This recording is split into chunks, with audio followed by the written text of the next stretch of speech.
Dear student, I am Dr. Prakash Mungli, a professor in biochemistry.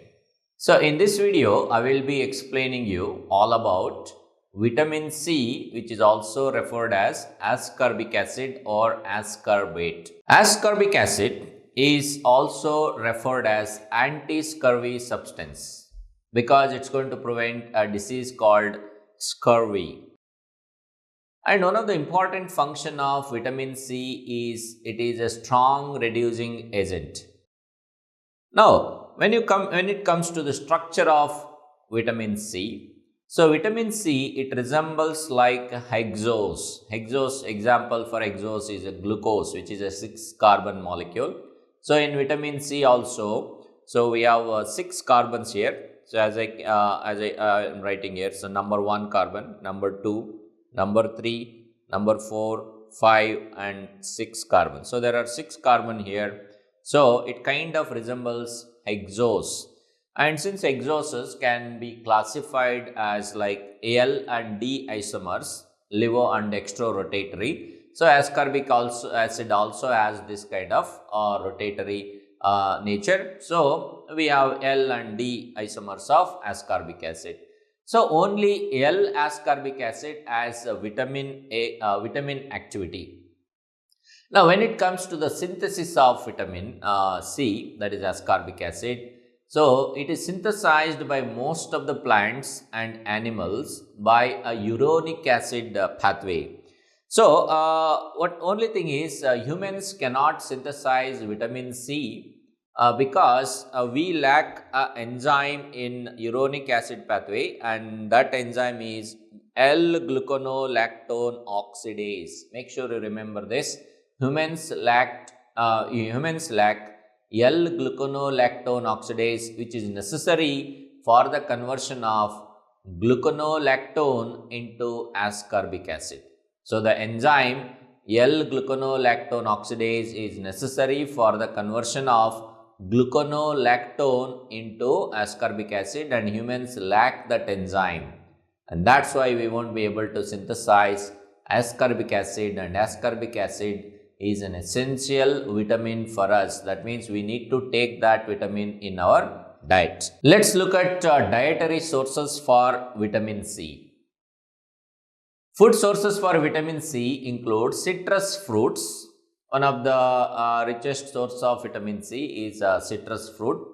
It is also available from berries, tomatoes, potatoes, broccoli, cauliflower, Brussels sprouts, red and green bell peppers, cabbage and spinach. When it comes to recommended dietary allowance for vitamin C, so it is 45 milligrams of vitamin C per day is the RDA or recommended daily allowance for vitamin C. Coming to the absorption and storage of vitamin C. Like any other water-soluble vitamin, vitamin C is efficiently absorbed in the small intestine. It circulates in the plasma and in the red cells and in the leukocytes. So the absorption of vitamin C, it is dependent on facilitated transport mechanism, and that requires a sodium gradient. So vitamin C, it is found in highest concentration in our body, especially in the adrenal glands, in the pituitary and in the retina, in this order. So that means adrenal glands have got highest amount of vitamin C that is stored there. Make sure you remember this point. Let's come to functions of vitamin C. Vitamin C acts as a reducing agent. One of the most important function of vitamin C is it is acting as a reducing agent because it has got an ability to donate electrons and protons, and that helps in the in reducing an oxidant molecule in its reduced state. So coming to a second function of vitamin C is collagen biosynthesis. Now in the collagen biosynthesis, vitamin C, it is a coenzyme for two enzymes in the collagen biosynthesis, and that is prolyl hydroxylase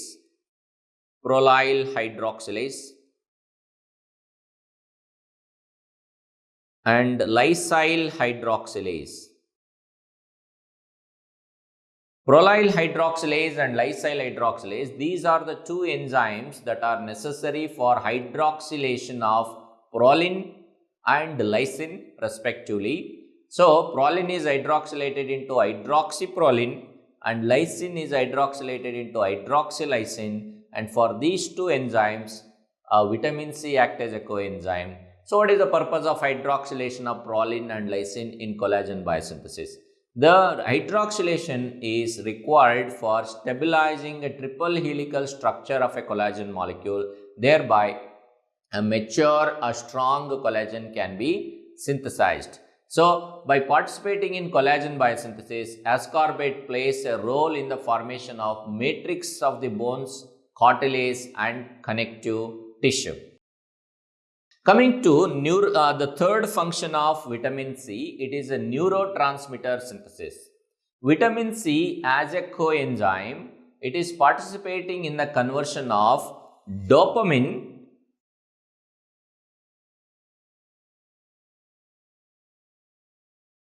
into norepinephrine. Conversion of dopamine into norepinephrine, it will be done by an enzyme called dopamine beta oxidase. And this dopamine beta oxidase enzyme, make sure you remember the name of this enzyme. It is dopamine beta oxidase. So, this dopamine beta oxidase enzyme, it is helping in the conversion of dopamine into norepinephrine, and this particular enzyme needs vitamin C as a coenzyme. Coming to the fourth function of vitamin C is carnitine synthesis. Remember, this carnitine is required for the synthesis of transport of long chain fatty acids into the mitochondrial matrix for oxidation purpose.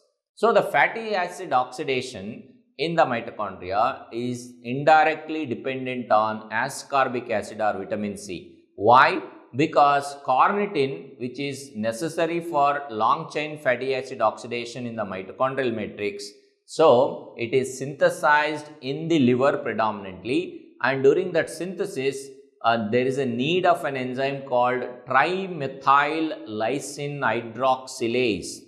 So, the name of the enzyme is trimethyl lysine hydroxylase.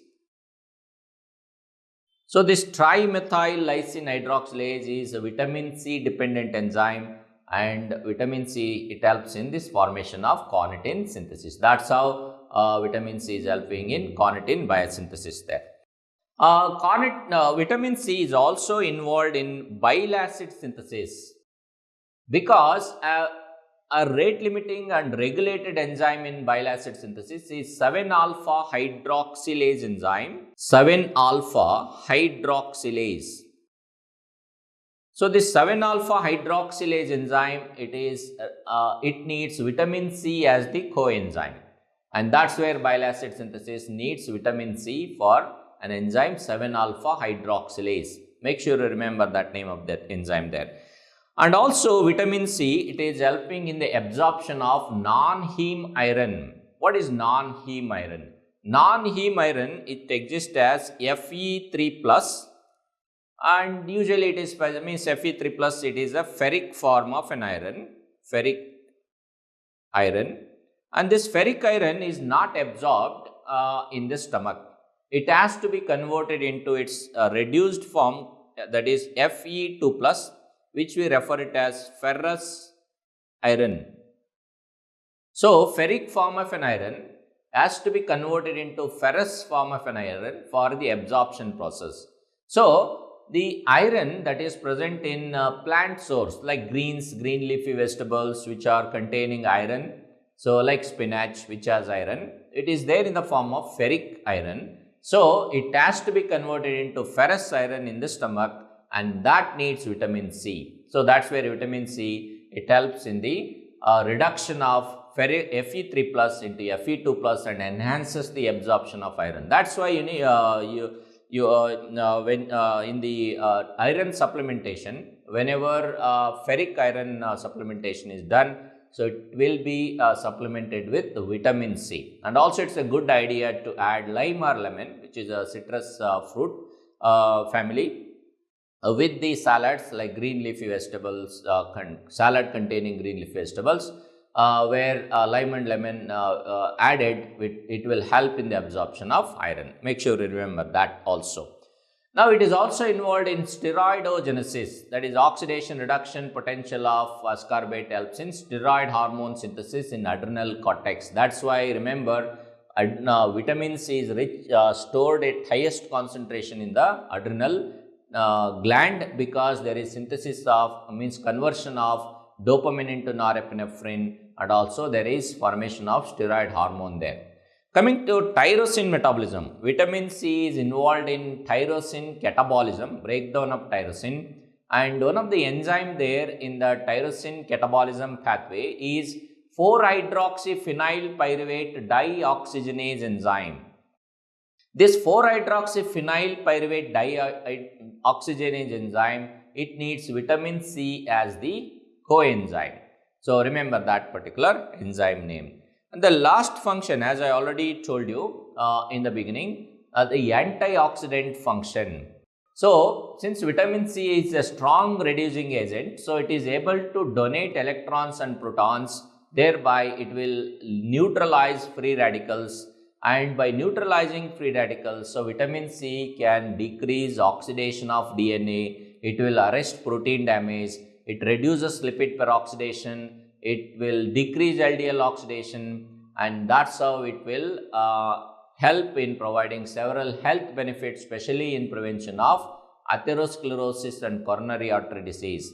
That's why supplementation or consuming a good quantity of vitamin C will help in several beneficial effects for our body. So this is all about functions of vitamin C. Coming to vitamin C deficiency. So what are the deficient disease for vitamin C?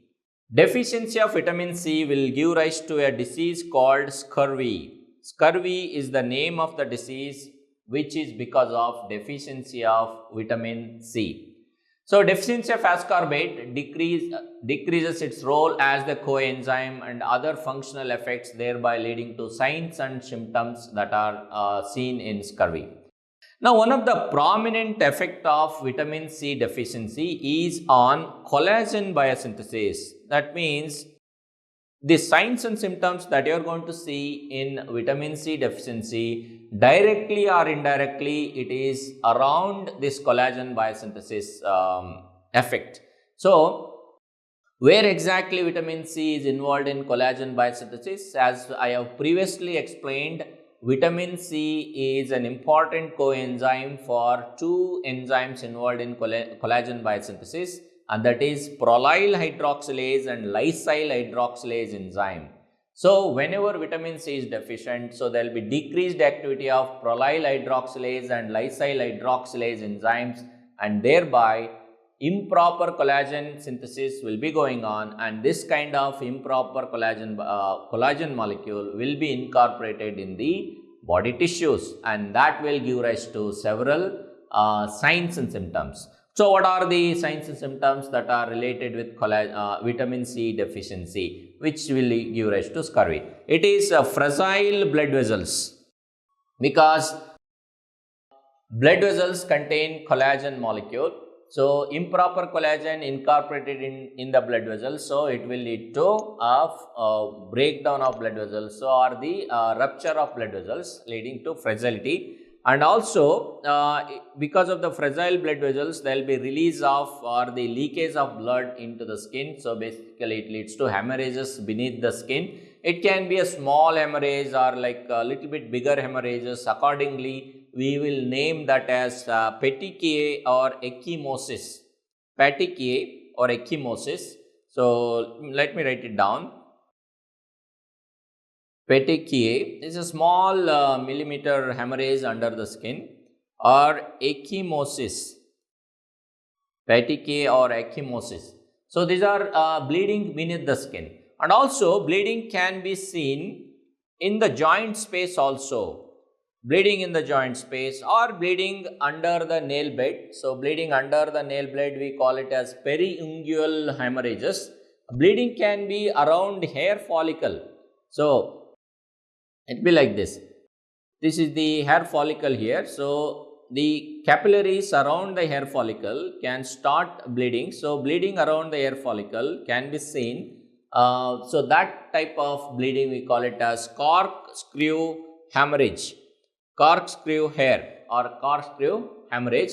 That's the bleeding around the hair follicle. And also bleeding over the gums, like soft and spongy gums, inflammation of the gums, which we call it as gingivitis. Gingivitis means inflammation of the gum, where the gum is like swollen and painful, and that will lead to loose teeth, and sometimes it can lead to loss of teeth. And also there can be inflammation of the tongue, which we call it as glossitis. Sometimes it is referred as scorbutic tongue. Remember this. So scorbutic tongue is one of the findings that we see in vitamin C deficiency. Along with that, patients may show poor wound healing, weak bones. So these are some of the signs that we see in vitamin C deficiency. So what are the most important signs that you need to look for here? So it is gum bleeding, look for that. So gingivitis, you need to look for gingivitis, loose teeth, loss of teeth, corkscrew hair, periungual hemorrhages, hemorrhages beneath the skin, and glossitis, scorbutic tongue, and poor wound healing process. These are some of the key words that you need to look for in diagnosis of vitamin C deficiency. Now, what is the diagnosis and treatment for vitamin C deficiency? How to diagnose vitamin C? Vitamin C is diagnosed by conducting a ascorbic acid saturation test. Although we can measure vitamin C levels in the blood, but this is the test that is highly sensitive for diagnosing even subclinical cases of ascorbate deficiency. What actually is done in ascorbic acid saturation test?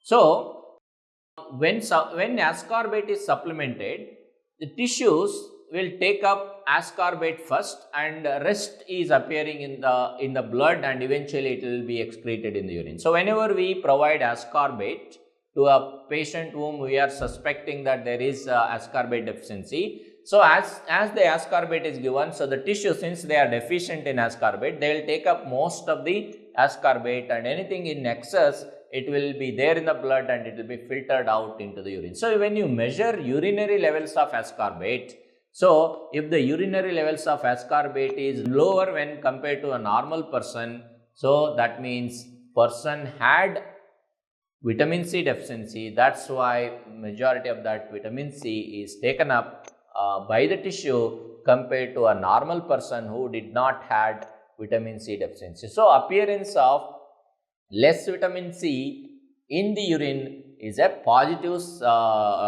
indication for vitamin C deficiency. That is what is ascorbic acid saturation test, which is highly sensitive test for vitamin C deficiency. Now, as we have already seen, a daily intake of vitamin C, that is 10 milligram of vitamin C to prevent scurvy can be done. This is a prevention. Of course, the RDA for vitamin C is 45 milligrams per day, but daily intake of 10 milligram is sufficient to prevent scurvy.